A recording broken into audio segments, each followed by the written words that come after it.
Se abre un paréntesis de vacaciones para los más afortunados y es tiempo de planes. Y hay quien de repente se pone a hacerlos y no tiene con quién.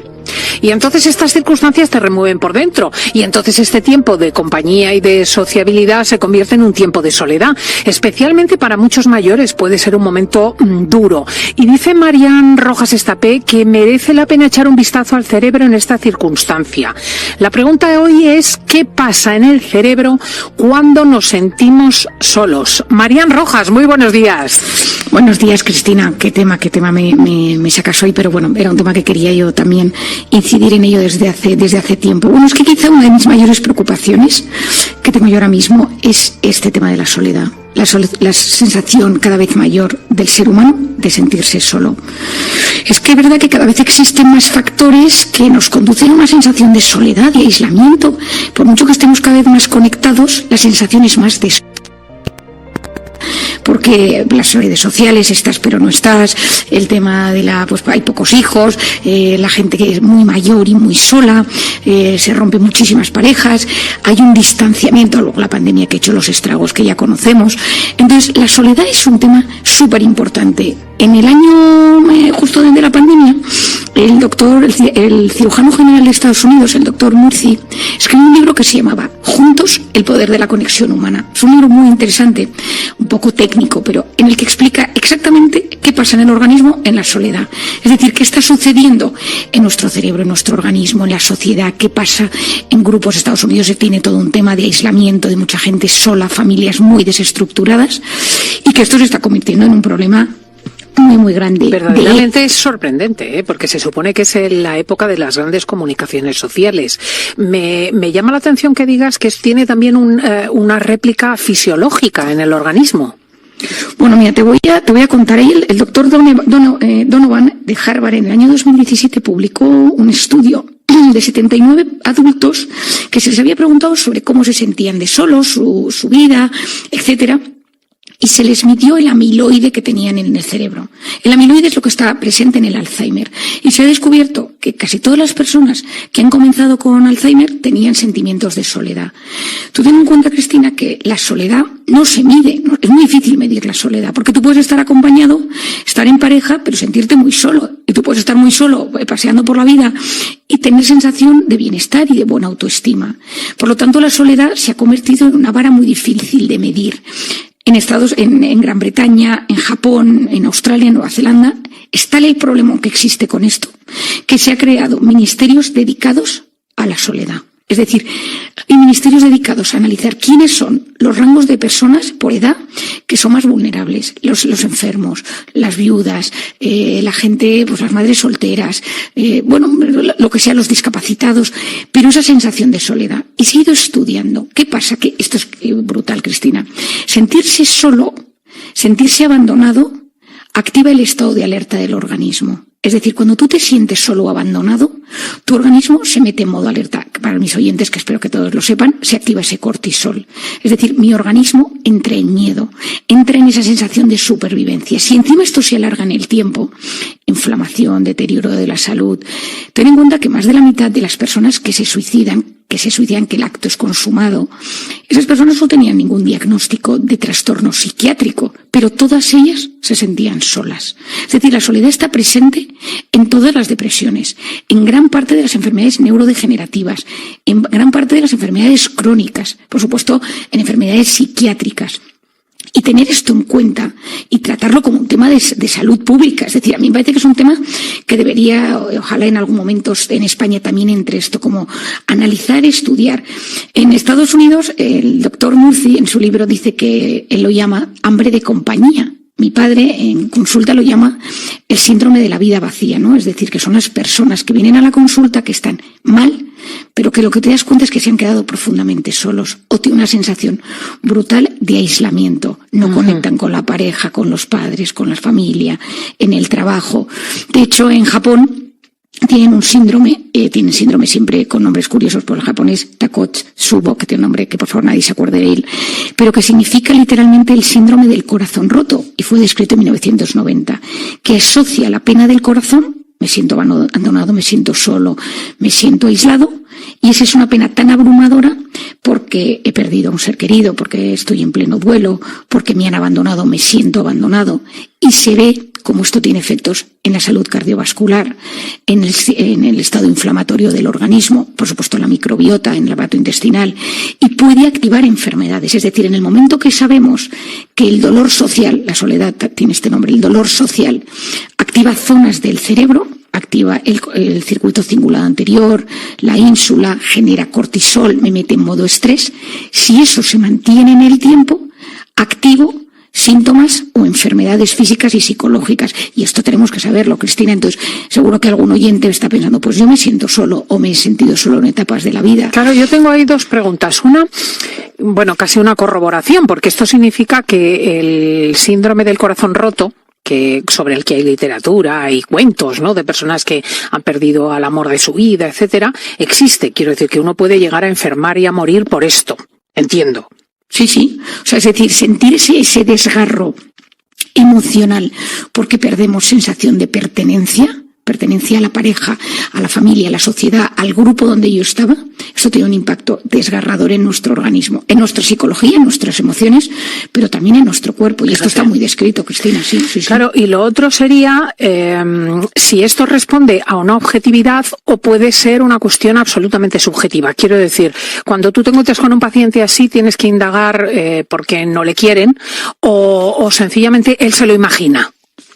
Bueno, muchas veces la soledad está detrás de muchos trastornos que vemos. Es decir, hay gente que viene a hablarte que tiene un problema de lo que sea, una crisis de pareja, unos que tal, y de repente de fondo lo que subyace, o adicciones, por ejemplo, Cristina, las adicciones al final vienen a rellenar un vacío, y muchas veces ese vacío es un vacío físico, de decir que estoy solo. Estoy pensando en una persona que vi la semana pasada que tiene una adicción a las compras de forma compulsiva, y bueno, yo trabajo muchísimo esa adicción y tal, y hace un año, de repente un día hablándole, digo, tú estás rellenando un vacío porque estás solo, y se me echó a llorar. Me dijo, bueno, yo tengo mucha gente a mi alrededor, pero me siento profundamente solo desde que pasó esto en mi vida, ¿no? Y entonces, o llenas ese vacío, esa soledad, o el espíritu humano tiende a buscar sustitutos, y esos sustitutos a veces son muy autodestructivos, Cristina, porque ¿qué buscas? Sentir. Y cuando buscas sentir esas sensaciones a veces no son las adecuadas. No son las adecuadas en el sentido que tú puedes elegir comida, que no es que no sea la adecuada, pero que eso te puede llevar a grandes enfermedades, pues obesidad, pues problemas de azúcar, pues los dientes, caries, pienso, ¿no? Dependiendo de lo que sea. Pero claro, esa soledad, el cerebro está muy incómodo en la soledad. Y busca esas vías de escape. A mí me preocupa mucho, por ejemplo, los ancianos.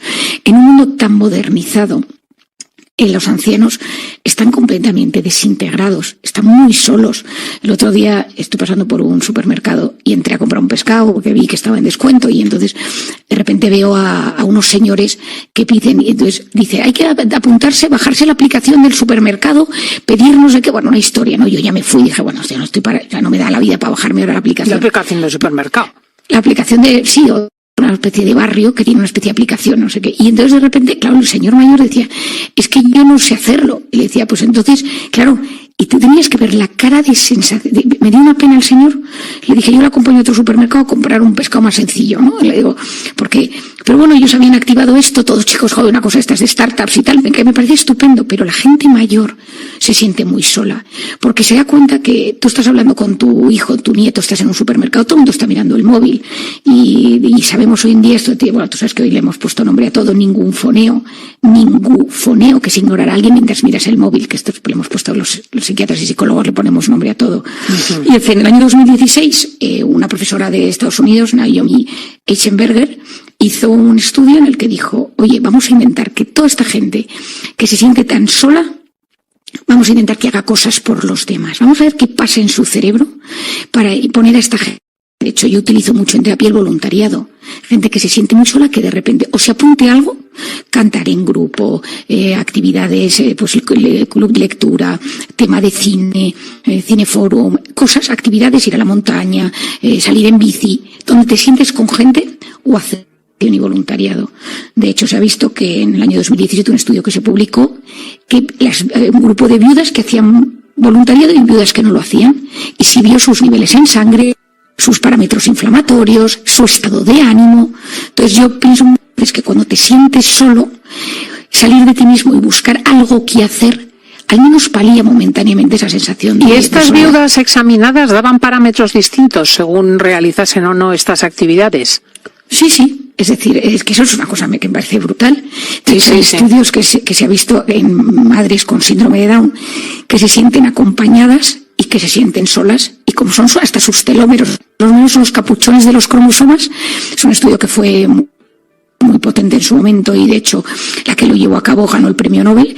Esos capuchones de los cromosomas, que se llaman telómeros, eran más largos en las mujeres con hijos de síndrome de Down, que se sentían acompañadas, que aquellas que se sentían solas. Es decir, la sensación de soledad tiene un enorme impacto en nuestro sistema inmune. Entonces, tener una enfermedad, que te den un diagnóstico de una enfermedad y tragártelo y comértelo solo y no contárselo a nadie y ir solo a los tratamientos, no tiene el mismo impacto en el organismo que si tienes una persona que te ayuda, que te acompañe, sea tu hermano, tu padre, un amigo, y que sientes que formas parte de algo. Es que esa sensación de compañía tiene una capacidad de aliviar el cerebro de forma muy, muy potente. Pues qué cosas descubrimos en el diván de Marian. Vamos a ver si estas vacaciones son acompañadas de un modo o de otro para todos nuestros oyentes, y a los que sientan soledad les recomendamos estos consejos.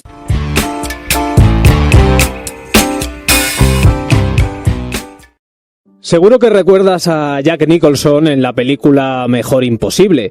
Interpretaba a Melvin, un escritor malhumorado, muy desagradable, que no podía pisar las rayas de las baldosas cuando salía a la calle, que siempre comía en el mismo restaurante, en la misma mesa, a la misma hora, y por supuesto, utilizaba sus cubiertos. Ese personaje padecía un trastorno obsesivo-compulsivo, conocido como TOC, y quien haya visto esa peli la recordará casi seguro con una sonrisa. Bueno, pues hoy quería sentarme en el diván de Marian Rojas y hablar de esta cuestión, del TOC, del trastorno obsesivo-compulsivo, que la verdad no tiene nada de gracia. Este pensamiento obsesivo, muchas veces ignorado, lo padecen más de 600.000 personas en nuestro país. Saludo ya a la psiquiatra Marian Rojas, autora de Encuentra tu persona vitamina o Cómo hacer que te pasen cosas buenas. Marian, muy buenos días. Buenos días, Diego. Pues sí, si acaso hoy Sábado Santo, un tema que estoy convencido que interesa a nuestros oyentes, bien porque siempre les ha curioseado, o porque lo han pasado, o porque tienen a alguien cercano a ellos que ha podido tener síntomas de este trastorno o el propio trastorno en su vida. Es una enfermedad, la verdad, que hace poca gracia, no tiene nada que ver con esa película que vimos. No sé si a ti te sacó una sonrisa ese personaje de Melvin en la película de Mejor Imposible, o tú que conoces de cerca lo que es capaz de hacer ese trastorno, decías, pues poca broma con esto, ¿no? Poca broma con esto. Bueno, a ver, a mí me pasan dos cosas con el TOC. La primera es que lo ves en consulta y es un trastorno que genera muchísimo dolor, muchísima frustración, muchísima incapacidad para hacer las labores habituales y el día a día. Pero por otro lado es cierto que si tú ves una película o, por ejemplo, la obra de teatro Toc Toc, que yo la vi muchas veces y mandé muchísimos pacientes con TOC o con trastornos obsesivos más ligeros a verlo, pues cuando ves esto, pues tienes que sonreír porque hay un punto cómico, pero por tener un punto cómico no significa que el que lo sufre no lo pase muy mal, ¿no? Yo creo que hay dos temas. Uno es cómo uno lo vive desde fuera y cercano, o cómo uno lo vive desde dentro. Y hay una gran diferencia, yo creo, y en este tema, Diego, ser siempre muy delicado, ¿no? Porque hay muchas cosas de la psiquiatría que a veces pueden generar un poco de gracia desde fuera, ¿no? Algunos comportamientos y cosas que uno ve, pero claro, a mí me pasa que yo psicologizo mucho las cosas que veo. Yo veo la tele, las noticias, las películas, y yo estoy dando diagnósticos mentales a los que le está pasando, entonces soy consciente del sufrimiento que eso puede conllevar. Hay que reconocer que se habla del TOC sin conocerlo y a la ligera, y en cierto modo de broma, cuando estamos ante una persona pues que está muy obsesionada, por ejemplo, con ordenar todo. Efectivamente, yo creo que lo primero de todo es saber qué es el TOC, ¿no? El trastorno obsesivo compulsivo se caracteriza por tener un patrón de pensamientos y miedos no deseados, esto es clave, que son las obsesiones, y provocan comportamientos repetitivos. Estas son las compulsiones. Entonces hay tres cosas. Yo matizaría. Primero hay la personalidad obsesiva, luego el trastorno obsesivo compulsivo y luego las manías, ¿no? Entonces mucha gente confunde todo esto. El trastorno obsesivo compulsivo es un trastorno de ansiedad. Es decir, hay un estado de ansiedad generalizado que se crea que puede acabar en una depresión. La personalidad obsesiva es unos rasgos de forma de ser que tienden a ser perfeccionistas, darle vueltas a las cosas, rígidos, que ahora entraremos en ello.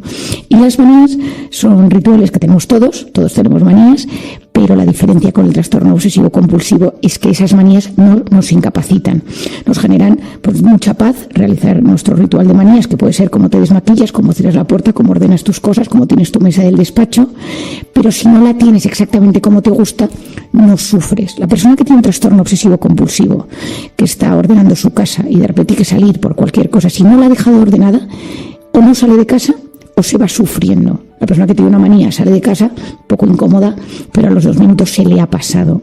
Por lo tanto, es bueno que tengamos la diferencia. Y el trastorno obsesivo compulsivo tiene compulsiones. El trastorno obsesivo Esto es cuando te lleva, por ejemplo, a dar a un botón 3 veces seguidas. Si no le das 3 veces seguidas, algo va a pasar. Efectivamente, esto es clave. El pensamiento obsesivo, que puede ser una cosa muy frecuente, no siempre va acompañado de una compulsión. Una persona puede estar obsesionada con un tema, con algo que ronda su cabeza, con una persona, con algo, con el orden, pero la compulsión es cuando tienes que hacer algo al respecto para solucionar ese pensamiento obsesivo. Es decir, si no haces ese acto, el pensamiento no desaparece. Y entonces cuentas, baldosas, cierras la puerta de cierta manera, la ventana, el gas. Es que yo me acuerdo del gas de cuando estaba en el hospital, que era muy típico. Te tienes que lavar las manos. El síntoma más frecuente del trastorno obsesivo compulsivo es la limpieza. Y esto se ve en el lavado de manos. Un paciente con un trastorno obsesivo compulsivo muy frecuentemente tiene las manos agrietadas de tanto que se las lava, porque hay obsesión de contaminación y de limpieza. El COVID fue un drama, quiero decir, Diego, el COVID fue un drama para las personas con TOC. Y yo, cuando empezó la pandemia y el gel y las mascarillas y la distancia, yo recuerdo llamar a mis pacientes que tienen los trastornos obsesivos más severos y acompañarles de forma muy cercana, porque muchos de ellos se desestabilizó por completo. Porque este TOC que acabas de mencionar, el de la contaminación, es uno de los más extendidos, por llamarlo de alguna forma, pero que puede desencadenarlo algo, o una causa, o alguna desgracia que hayan vivido en algún momento. Sí, el tema, y mucha gente se pregunta, ¿no? ¿De dónde viene el TOC? O sea, uno nace con TOC, uno lo desarrolla. Bueno, lo primero es que eso es multifactorial, como tantas enfermedades. La parte genética, es decir, es muy frecuente que de un padre o de una madre con un trastorno obsesivo compulsivo hay alguno de los hijos con síntomas, rasgos o el propio trastorno. También hay factores culturales, sociales o educativos. Si tú tienes un padre muy ordenado, extremadamente ordenado o rígido o perfeccionista, por educación también puede pasar. Yo tengo el caso en consulta de un paciente mío que es adoptado y el padre tiene un TOC y el hijo, que genéticamente y lógicamente no es hijo de su padre, pero el hijo ha desarrollado un TOC. Y entonces es por los hábitos que ha convivido en su casa. Y luego, si tú tienes rasgos de personalidad o genéticamente tienes más riesgo de tenerlo y pasa algo en la vida, que de repente pues te pasa algo y es una infección, ¿no? Lo pensaba yo con una paciente que desarrolló un TOC muy severo cuando su hijo en un parque de la ciudad, de repente tenía una herida, se le cayó la tirita, se le infectó la tirita y ella no se dio cuenta, y era muy ordenada y muy cuadriculada, pero no se dio cuenta y se infectó. Bueno, y hubo que operarle y estuvo ingresado el niño con una sepsis, ¿no? Bueno, desarrolló un TOC de limpieza de gérmenes, cómo desinfectaba, cómo llevaba a los niños al parque, tiene 3, cómo los llevaba al parque, cómo les limpiaba, llevaba siempre toallitas, todo esto antes de la pandemia, y cómo, bueno, vivía angustiada siempre, y al llegar a casa los desinfectaba con un jabón especial que ella había pedido que se hiciera en una especie de laboratorio, y que generó un TOC muy severo y a los hijos les perjudicaba mucho porque, claro, no podían tener una vida normal. Por lo tanto, si haber tenido un trauma y tener rasgos de personalidad obsesiva, pues puede hacer que desarrolles ese TOC y que tengas que recibir tratamiento para ello. Claro, ahí es donde entra esto que has llamado el factor miedo, que es un denominador común en todas las personas que tienen TOC. Efectivamente, o sea, el tema es que hay miedo, ¿no? El miedo es estrés, el miedo es ansiedad, el miedo es supervivencia. Y esto hemos hablado muchas veces aquí en la COPE, Diego, que cuando uno cree que su vida está en riesgo, lo que se activa es el cortisol, sistema de supervivencia, sistema de alerta, y hay un gran miedo. Y el miedo se apodera de ti y activas lo que se llama el trastorno de ansiedad generalizado, muy frecuente en personas con TOC, porque te puedes contagiar, porque te puedes morir, y luego hay veces que no es un tema de contaminación, pero es que si las cosas no están ordenadas o yo no hago este ritual, algo malo puede pasar. Y esto es un pensamiento que es mágico, que es una cosa deliroide, que decimos muchas veces, porque es imposible, ¿no? Yo recuerdo una paciente con TOC que me decía: Marian, yo sé que si no bajo las escaleras de una manera como las bajo, en mi trabajo va a pasar algo malo durante el día. Entonces, si algún día, pues en la escalera se la estaban limpiando, por ejemplo, y estaba el señor de la limpieza, y tenía que bajar en ascensor, se angustiaba y no podía ir al trabajo porque tenía que volver a subir para bajar en escalera, porque tenía la sensación que en su trabajo iba a pasar algo malo a alguna de las personas que estaban allí. Entonces, eso genera mucho miedo. Las personas con un TOC viven en un estado de ansiedad constante. Y esa ansiedad constante genera un miedo a la vida. Yo he tenido el caso de varios pacientes que hemos tenido que ingresar por incapacidad de salir de casa, incapacidad de ponerse la ropa porque la ropa puede estar infectada o puede estar sucia, ir por la calle y ver un perro y que el perro te lama o qué tal, y ya pues una sensación de enorme bloqueo. Es decir, el tema del TOC es que hay ciertos temas que se vuelven ingestionables. No tiene por qué ser todo. Hay gente que tiene un TOC de limpieza y otros de contaminación y hay de muchísimos tipos. Pero lo característico es que tienes un estado de alerta, de miedo generalizado ante la vida. La vida te parece un lugar de grandes riesgos. Y hay tantos tipos de TOC como de personas. Y me quería parar en uno o poner un ejemplo hasta dónde llegan, por ejemplo, este tipo de trastorno. Comentaba hace unos minutos con Paloma que hay el tipo TOC de contaminación, por ejemplo, una madre que perdió a su sobrino, si no me equivoco, de muerte súbita, dio a luz y a los 3 días desarrolló el TOC de la contaminación y era incapaz de tocar a su hijo durante 14 años. Bueno, hay casos, hay múltiples casos, ¿no? Cuando te digas que vas a la clínica y si hay algún psicólogo, psiquiatra escuchándome, sabe perfectamente que te sorprendes, ¿no? Y sigues viendo pacientes con TOC y sigues sorprendiéndote con activaciones. Yo recuerdo una paciente con un TOC muy severo que era por un abuso sexual, y entonces ella sintió que en ese momento del abuso pues había sido muy sucio, había sido un lugar horrible, se sintió forzada y a raíz de eso desarrolló un TOC y se pasó pues toda su vida con muchísimos problemas a la hora de tener relaciones de pareja. Hasta cuando yo la vi en mi consulta, pues ella venía por un problema de pareja, pero porque tenía siempre problemas con sus parejas, pero tenía un TOC escondido que ya no lo disimulaba, y es que tenía un origen y había un trauma. Entonces, efectivamente, muchas veces cuando vemos a las pacientes o a los pacientes que acuden con estos síntomas, no tener miedo a hacer una buena historia, ¿no? Y a enterarnos si hubo origen, si es un tema más genético, familiar o hubo un origen, cómo se ha ido desarrollando, y luego que el TOC puede cambiar, que hay veces que es de hipocondría, a veces que es de compulsiones y más, de limpieza, de orden, o sea, y como hay muchos tipos, es muy interesante poder hacer una buena historia para ayudar a estas personas. Indagar en la historia, en el pasado de esa persona, porque puede haber ese desencadenante, ¿no?, que provoque el TOC. ¿Cuáles son, por ejemplo, me estoy poniendo en el papel de esta madre que no podía tocar a su hijo durante 14 años por miedo a contaminarle? ¿Qué se les pasa por la cabeza, aparte de esa ansiedad, para no poder llegar a tocar a tu propio hijo? Ten en cuenta, Diego, que el sufrimiento tiene que ser brutal. Bueno, es que ten en cuenta que una de las emociones más potentes que tienen la capacidad, o sentimientos más potentes que tienen la capacidad de activarnos o desactivarnos en esta vida es la supervivencia. Es decir, cuando la supervivencia está en juego, todo nuestro cerebro activa mecanismos muy, muy, muy poderosos y a veces irracionales. Pero hay algo todavía más fuerte que nuestra supervivencia, que es la supervivencia de nuestros hijos. Es decir, lo que más nos mueve en esta vida a luchar, a salir corriendo, a defendernos, es sentir que estamos en riesgo. En riesgo puede ser que me amenazan, que me insultan, que me critican, que me persigue un león, que me atracan por la calle, que me dejan solo. Es decir, el sentimiento de supervivencia es inmenso. Y tiene muchísimas facetas. Pero hay algo todavía más poderoso, que es sentir que algo mío o algo del entorno puede dañar a mis hijos. Y uno por los hijos es capaz de hacer las cosas más irracionales que existen en el mundo. Es decir, con tal de salvaguardar su supervivencia, su dignidad, su cariño, que pues uno a veces hace cosas que digo, me parece mentira, y esto lo vemos muchas veces en consulta cuando tratamos terapias familiares. Ves historias que dicen los padres, lo hice por mi hijo, ¿no? Y tú dices, pero vamos a ver, pero si es completamente irracional, da igual, porque puede mucho más la necesidad de que ese niño esté vivo con mis criterios en ese momento, que están en unos criterios dañados o heridos o en pleno trastorno, pero es más importante su supervivencia. Has hablado, Marian, de la investigación en el pasado de esa persona con TOC para encontrar ese desencadenante, o si no, también está la posibilidad de ser un rasgo genético. ¿En qué consiste la terapia para superar el TOC? Bueno, la buena no sé si noticia, se puede superar, de hecho. Sí. Esto es clave. O sea, quiero decir, a mí me parece que un mensaje que encima mis oyentes de COPE es que el TOC se puede en muchos casos curar y en otros aliviar en un porcentaje altísimo.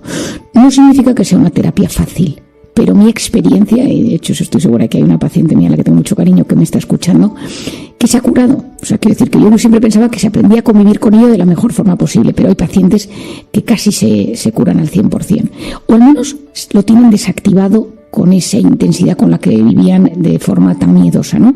Lo primero es lo que a mí me gusta llamar es ese comprender, es aliviar, la psicoeducación.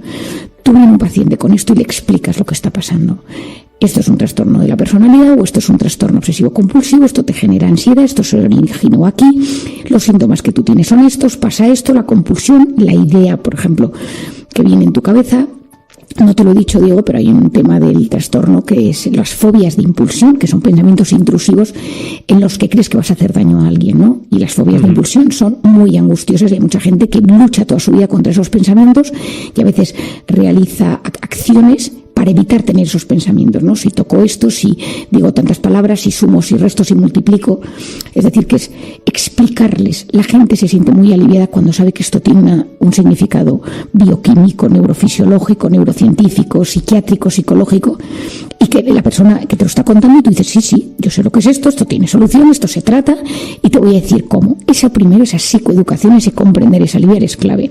Lo segundo es mezclar psicoterapia con farmacoterapia. Es decir, no solo las pastillas, sino también la psicoterapia. ¿En qué consiste esto? Bueno, lo primero de todo es saber que la psicoterapia es explicarle al paciente que vamos a cambiar su voz interior, vamos a ayudarle a dominar esos pensamientos. Eso va en acorde con la medicación.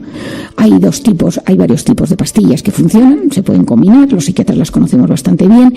De hecho, uno de los antidepresivos antiguos, que empezó en 1970, ya trabajaba para el TOC, lo que pasa es que tiene muchos efectos secundarios, anafranil y todas esas pastillas, y ahora hay algunos inhibidores de la recaptación de serotonina que también en dosis adecuadas ayudan a frenar los pensamientos.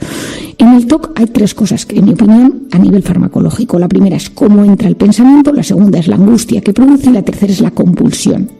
Entonces, a veces combinamos los fármacos para las tres facetas, a veces solo con un fármaco ya los síntomas disminuyen muchísimo. Y la segunda es acompañar con psicoterapia, es decir, ayudar a que ese paciente vaya teniendo una exposición gradual a eso que le angustia. Si es la suciedad, por hecho, estoy pensando en una paciente que vi la semana pasada, pues es ir poco a poco trabajando con ella microacercamientos a eso que le angustia, con una serie de palabras que tú te vas repitiendo y mientras te tomas la medicación. Es decir, tú te has tomado la medicación y dices, bueno, yo sé que esto me pasa.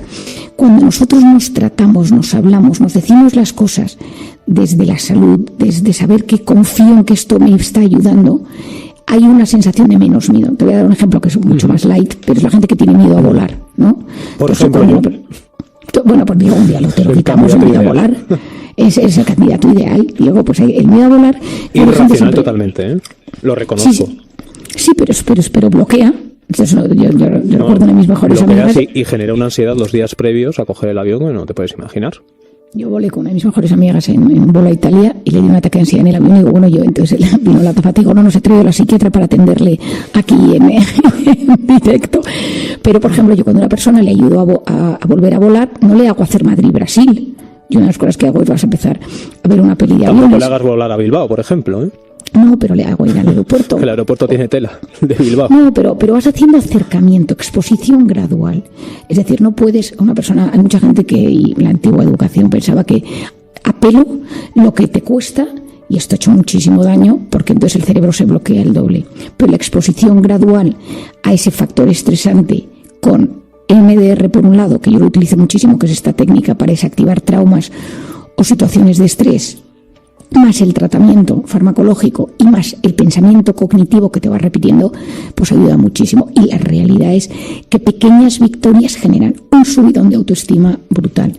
Y hacer seguimiento cercano a estos pacientes, ayudarles, estar muy pendientes, porque ellos se sienten aliviados al saber que lo suyo tiene solución, que hay compañero, y te hacen la misma pregunta 1000 veces porque dudan, porque es parte, ¿no? Es la maladie de la doute, el tema de la obsesión, ¿no? Todo el día dudamos de todo, ¿no?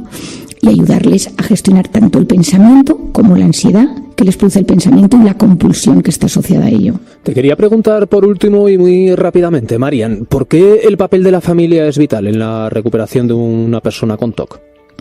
Bueno, yo creo que el papel de la familia en la recuperación de cualquier trastorno es vital. Es decir, el tener gente que te cuida y te quiere en un momento donde estás sufriendo es básico.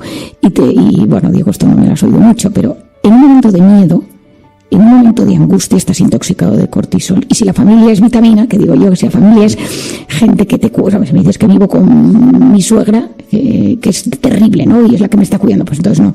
Pero si tienes una familia que es apoyo, eso es oxitocina. Y sabemos hoy en día que la oxitocina alivia el dolor, que la oxitocina baja los niveles de cortisol, que la oxitocina es capaz de potenciar el sistema inmune, de recuperar el equilibrio físico y psicológico. Entonces, si esto lo haces con compañía, si lo haces con gente que te ayuda, tú tienes que acercarte a hacer esas terapias de exposición y las haces acompañado de alguien que te quiere y que te está diciendo no va a pasar nada, la posibilidad de recuperación es mucho mayor. Hacerlo solo, estoy pensando en un paciente que tengo que vive en el sur, que tiene un TOC muy grave y que me recae una vez o 2 veces al año con factores de estrés, pues vive solo, no tiene familia, pues yo siempre le busco alguna gente para que con esos momentos que me recae no se sienta tan solo en el tratamiento. Esa familia, la mejor terapia para superar cualquier trastorno. Marian Rojas, amiga, autora de Encuentra tu persona vitamina o Cómo hacer que te pasen cosas buenas. Muchísimas gracias por estos consejos para superar este trastorno obsesivo compulsivo, también llamado TOC o la gran duda. Gracias, amiga. Gracias, Diego, siempre es un placer estar contigo. Un abrazo.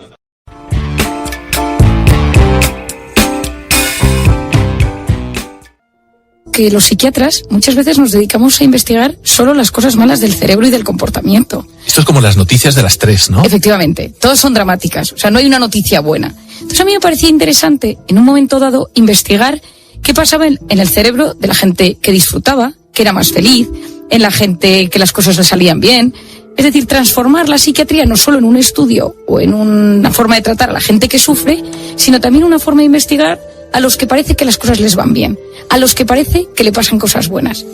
Es como el vaso medio lleno, ¿no? ¿Te imaginas las famosas clasificaciones de enfermedades mentales, de la CIE, del DSM? En vez de ser clasificaciones de cosas patológicas, ¿te imaginas clasificaciones de cosas positivas? Bueno, pues yo creo que sería muy bueno porque daría una sensación de que se puede llegar a eso, ¿no?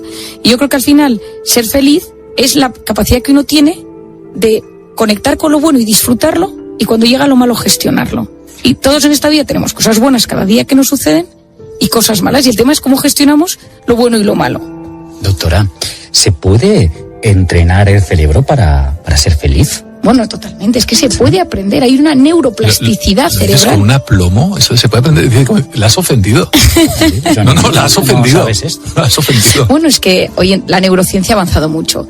Yo lo que no quiero es que haya un mensaje de este Mr. Wonderful, de que parece que si eres feliz lo consigues, el que es alegre todo le sale bien, pero lo que sí que sabemos es que el cerebro de una persona o el organismo de una persona que decide tomarse las cosas un poco mejor funciona de una manera diferente que las personas que viven tristes, resentidas, víctimas de todas las circunstancias, que viven enganchadas en el pasado, que todo les da miedo. El organismo de una persona con miedo no es el mismo organismo que el de una persona con optimismo o que tiene ilusión en la vida.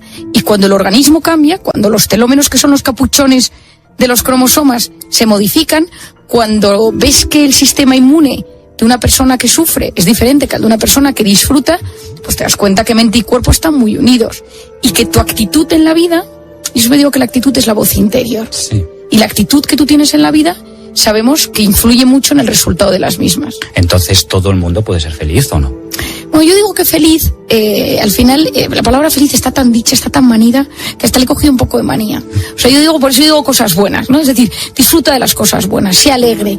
Pero esa felicidad parece que se alcanza rápidamente, que es una cosa de gratificación instantánea. Y creo que todo el mundo puede aprender a ver la realidad con otros ojos. Al final, el otro día yo contaba una anécdota que me sucedió, y es que me encontré llegando a mi casa con un señor que estaba limpiando la calle, con el señor de la basura, era de noche. Y entonces me quedé, le dije, buenas noches, estaba en la puerta de mi casa, y le dije, bueno, gracias por tener la calle tan limpia, ¿no? No sabía bien qué decirle. Y entonces me dijo, ¿usted es la de la oxitocina y la del cortisol? No lo puedo creer. Y le digo, ay, por favor, qué ilusión. Y entonces le digo, sí. Y entonces llama a los del camión, dice, ¿qué es la del cortisol? ¿Qué es la del cortisol? ¿No? Y entonces No salen, lo puedo creer. y entonces me dice, es que escuchar por las noches tus podcasts nos ayuda a darle sentido a nuestro trabajo. Entonces pensé que, qué bonito, ¿no? O sea, no necesitas tener una vocación enorme en la vida profesional para ser feliz, sino que lo que encuentres tenga un sentido para que tú cada día te levantes y digas, bueno, pues mi trabajo me ayuda a ganarme dinero, mi trabajo me ayuda a tener las calles más limpias. Cuando tú le vas dando sentido a las cosas, pues tu organismo se siente mucho mejor y enfermas menos, que ese es el quid. Sí, claro, eso obviamente me recuerda el famoso libro de Viktor Frankl, El hombre en busca de sentido, ¿no? Si los oyentes no lo han leído, hay que hacerlo. Por favor, recomiéndalo, porque realmente es una obra maestra, ¿no? De la psique humana, del comportamiento, ¿no? Él descubre la logoterapia, que es la terapia de logos, que es que cuando tu vida tiene un sentido, todo cambia. Hay una anécdota que cuentan de Kennedy, no sé si es real o no, pero la he leído muchas veces, que cuentan que fue a la NASA y que fue saludando a todo el mundo, ¿no? Y entonces pues a cada persona le iba diciendo, ¿usted aquí qué hace? ¿Usted aquí qué se dedica? Y en un momento dado se encontró con un señor que limpiaba los suelos y le dijo, bueno, soy el presidente de Estados Unidos, ¿y usted qué hace? Dice, yo ayudo a que el hombre llegue a la luna, ¿no? Bueno, pues este tío tenía claro su motivo de vida y él iba feliz todos los días a trabajar. Y Kennedy volvió y dijo, oye, me ha impactado muchísimo el señor que limpia el suelo. Bueno, pues la vida es así. Es decir, muchas veces pensamos que es imposible ser felices si tienes un trabajo con un bajo sueldo, que tu vida es un desastre. Mira, hoy de ver a un paciente que me ha dicho todo lo malo que tenía en su vida. Y entonces le he dicho, vale, por un momento me vas a escuchar, que voy a hacer un monólogo sobre ti. Entonces he hecho un monólogo de 5 minutos sobre todo lo bueno que tiene. Entonces iba cambiando la cara, iba sonriendo y me dice, ay, me ha gustado más la segunda parte. Digo, la vamos a grabar en notas de voz. Y cuando empieces con el run negativo, te vas a poner mi voz viendo lo positivo, ¿no? Que es verdad que a todos nos pasan cosas malas. No conozco a nadie que no esté librando un tema en su vida que le preocupe. No conozco a nadie. Lógico. Además, lo que pasa que eso es verdad, Marian, que te hace focalizar. Porque evidentemente comienzas a hablar de algo malo y tu atención se centra en eso. Recuerdo un compañero que justamente hacía algo similar. Cuando alguien empezaba en la consulta a contarle cosas negativas, decía, no, usted no me va a contar nada negativo, solo me va a contar cosas positivas. Ahora bien, sin entrar en ese buenísimo que tú bien has descrito hace un momento, ¿no? De obsesionarse y tal y cual, ¿no crees también que quizá darle excesiva importancia a ese alcanzar la felicidad puede a su vez ser un motivo de insatisfacción?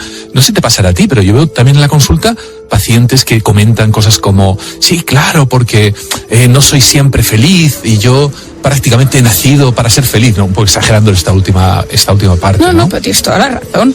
Hay un FOMO, el famoso Fear of Missing Out, que es miedo a perderme la vida y que todo... O sea, yo es que no sé a quién han engañado, si es que la vida es un motivo de sufrimiento y dolor, si es que naces con dolor.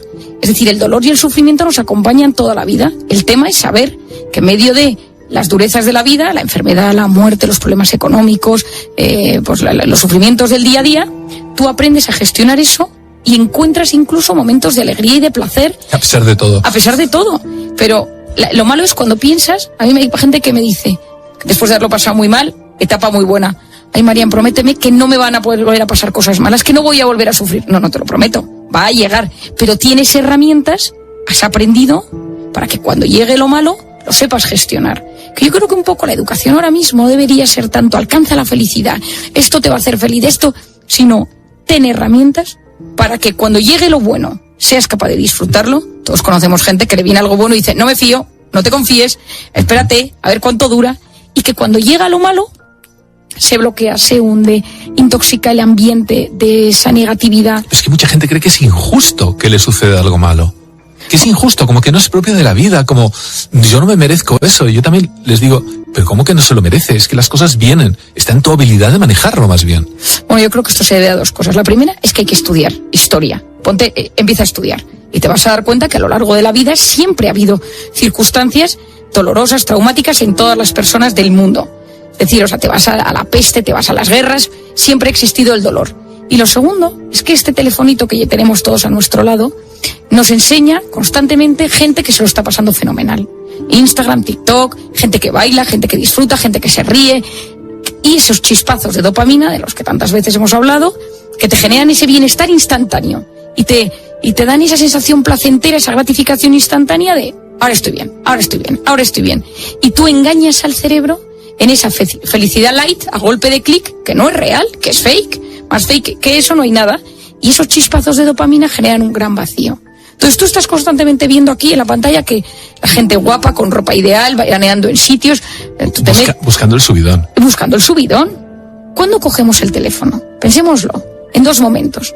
Cuando estamos aburridos o estamos estresados. De repente estás aburrido en la parada del autobús, estás en una charla que tal en el trabajo y tu cerebro te lo pide.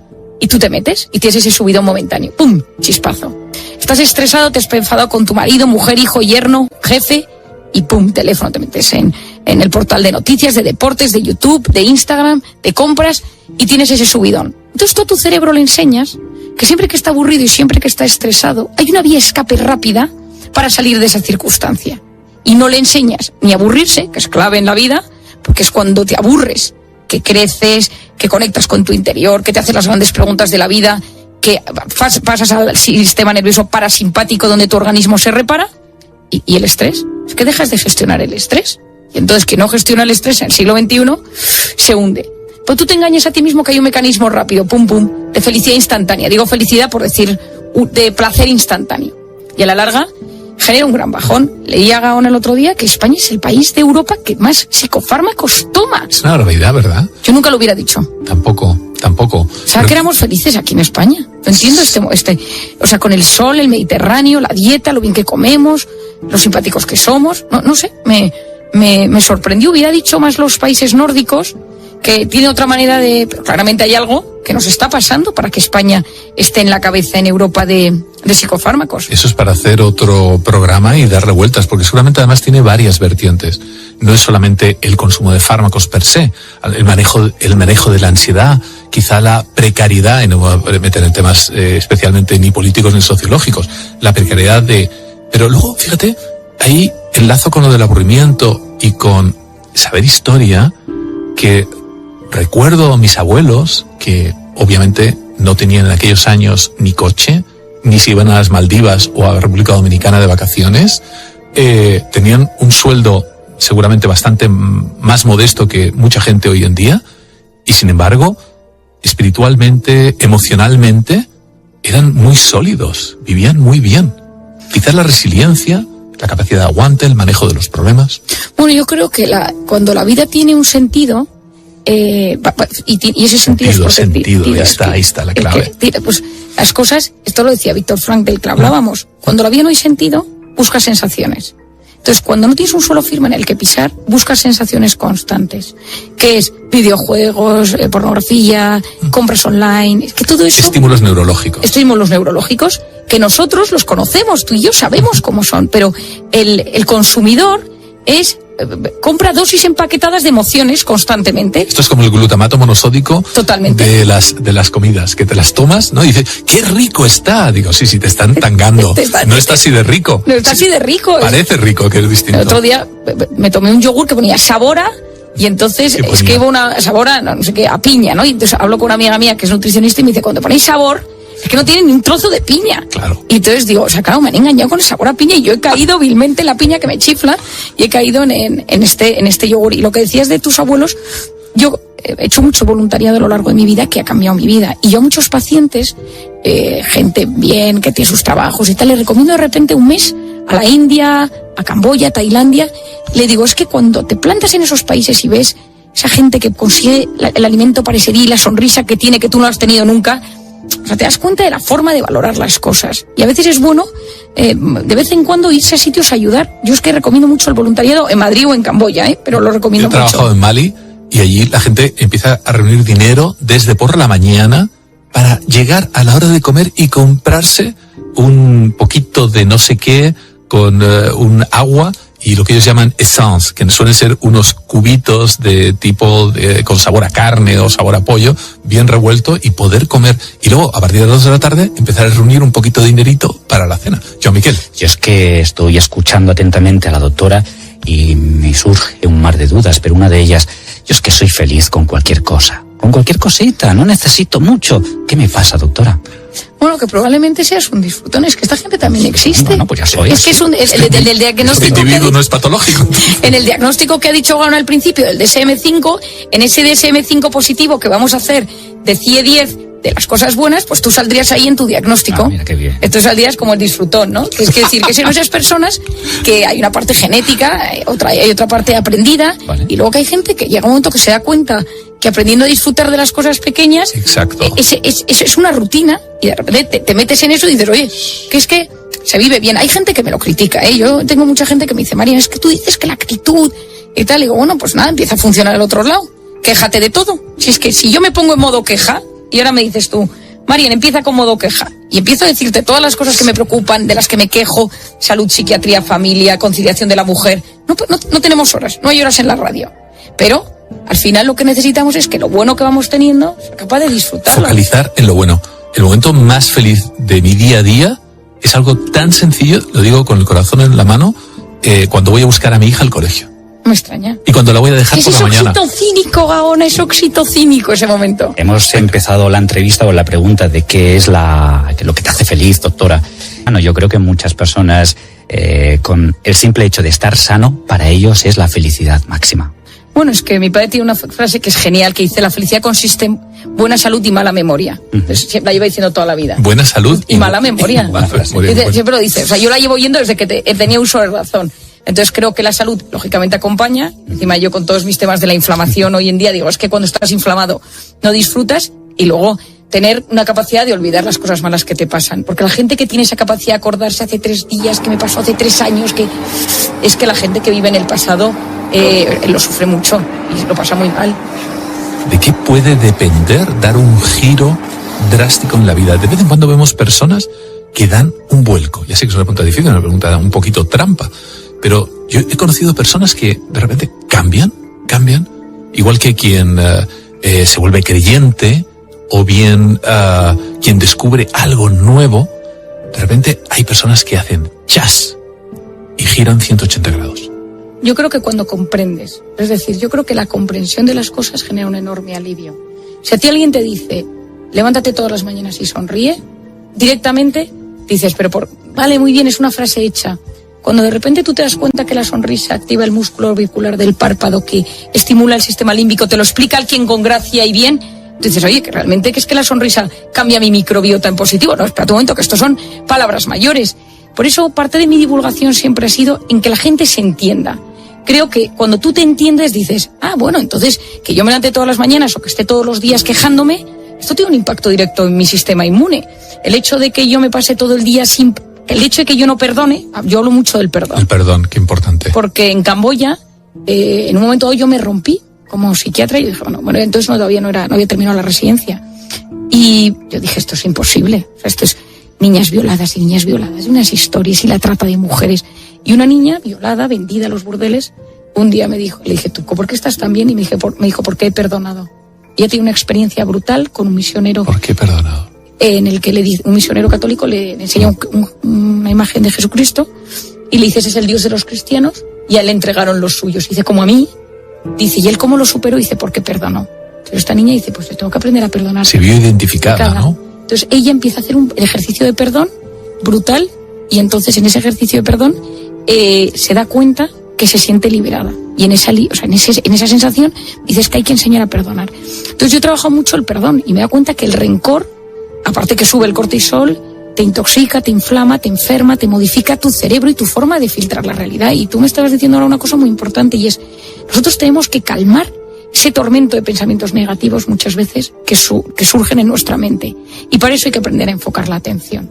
Es decir, esa mente errante que dicen muchos, ¿no? Esa mente que se deja llevar de un lado al otro y te dejas llevar y comparas y vas por la calle y miras y te acuerdas tu jefe, y de repente paras y te enfocas y comes algo y lo sientes y das un abrazo y conectas con el abrazo, de repente sales de esa parte errante y conectas con una realidad, enfocas, y en el enfoque sano de las cosas yo creo que está el equilibrio y la salud. La magia del perdón. Ahora mismo hay miles de personas que te están escuchando. ¿Qué le podríamos recomendar a nuestros oyentes para que sean felices? Lo primero es que no se obsesionen con ello, que no sea una obsesión. Es decir, obsesionarse con quiero ser feliz las 24 horas del día es imposible. Fuera obsesión. Fuera obsesión. Vale. Ahora estás preocupado todo el día de ser feliz, que no te puedes ser feliz. No. Lo segundo es conocerme, quién soy yo. 4 cosas de mi forma de ser. Lo segundo es qué me altera, es decir, qué me pone en modo cortisol, la salud, el dinero, mi suegra, mi jefe, la pareja, el sentirme solo. Es decir, cuáles son los 4, 5, 6 factores de estrés y en quién me convierto yo cuando entro en modo alerta. Es decir, si yo soy sensible, cuando estoy en modo alerta me paso el día llorando. Como yo soy un poquito impulsivo, cuando entro en modo alerta estoy más agresivo. Como yo soy una persona tímida, cuando estoy en modo alerta me bloqueo. Y ver cómo reacciona mi cuerpo y mi mente. Es decir, somatizo con migrañas, somatizo con gases, somatizo con tic en el ojo, somatizo con taquicardias y psicológicamente dejo de dormir. Tengo ataques de pánico. Y hacerlo como casi en un dibujo. Yo a mis pacientes se lo dibujo. Es decir, vale, esta soy yo. Ya me conozco. Y ahora intentar entender por qué soy así. Es decir, es que no me han querido lo suficiente. Es que yo tengo un trauma. Es que tengo la sensación de que todo me va mal y soy incapaz de disfrutar. Hay gente que viene a mi consulta y me dice, las cosas no me van especialmente mal, pero no consigo disfrutar. Y estoy siempre con una tristeza encima que no me puedo quitar. Y cuando uno se comprende y entiende de dónde viene todo esto, se siente aliviado. Entonces, los tips fáciles me resultan complicados. Yo siempre digo, intenta conocerte. ¿Cómo funcionas tú? ¿Cómo funciona la gente en general? ¿Y cómo puedes hacer felices a los que te rodean? ¿Por qué? Porque estamos intoxicados de esa hormona que es el cortisol famoso, del que yo hablo mucho. Y cuando tú estimulas la oxitocina tuya o de los demás, con los abrazos, con las sonrisas, con un gesto de empatía, bajas el cortisol. Entonces, ¿quiénes son esas personas vitamina? Tú me preguntabas al principio, que te suben la oxitocina. ¿Quiénes son esas personas que te bajan el cortisol? Y buscar cosas a lo largo del día de la semana que me bajen del modo alerta y que me suban esa famosa oxitocina que nos serena. Fantástico. Fantástico. Bueno, estamos llegando ya al final del programa. Mi padre decía que para ser feliz dependía del país donde habías nacido, con quién te habías casado y no tener jefe. Oye, la pareja es clave, ¿eh? O sea, mi padre dice que te lo decía Cervantes, quien hierra en el casar, no sé cómo es la frase, y ya lo decía Cervantes, en el Quijote. La lía, ¿verdad? La lía. Sí, sin lugar a dudas. Bueno, pues Marian, hemos llegado al final. Hemos escuchado cosas realmente que nos has enriquecido sin lugar a dudas, que nos van a hacer reflexionar. Vamos a poner ahora en acción ideas, ¿no? Yo, Miquel. Sí, todas. Todas las ideas. Conocerse a uno mismo. Conocerse a uno mismo, esa salud, ese deporte, ese viajar que nos recomiendan, el tener tiempo para aburrirse. Y tener momentos de reparación. A lo largo del día, de que nuestro cerebro y nuestro organismo salgan de ese modo alerta constante, desde la pantalla. Me preguntabas un tip fácil. Mira, un tip fácil es quitarse las notificaciones del móvil. Soy yo quien dirijo al móvil y no el móvil me dirige a mí. La primera semana tienes síndrome de abstinencia y te metes el doble de veces. Y a partir del 8º día vives libre. Vamos a probarlo, Qué Marian. sencillo, ¿eh? Muchas gracias. Y bueno, llegamos al final, Joan Miquel. Pues llegamos al final de un programa que ha estado cargado de cosas poderosas y que nos ha permitido conocer un poquito más lo que es la felicidad. Y también ¿Tú ya eres feliz? Yo es que soy feliz con cualquier cosa y encima... De verdad, hacerle un análisis de sangre, una biopsia de cerebro. No, esa biopsia de cerebro, en vivo además, sin anestesia. Ha dado la clave y yo desde hace tiempo no tengo las notificaciones en el móvil, no sé. Bueno. Eso ayuda mucho. Tenemos que dejarlo aquí. Nos vamos a ver dentro de muy poquito para seguir aprendiendo, reflexionando y modificando esos cerebros.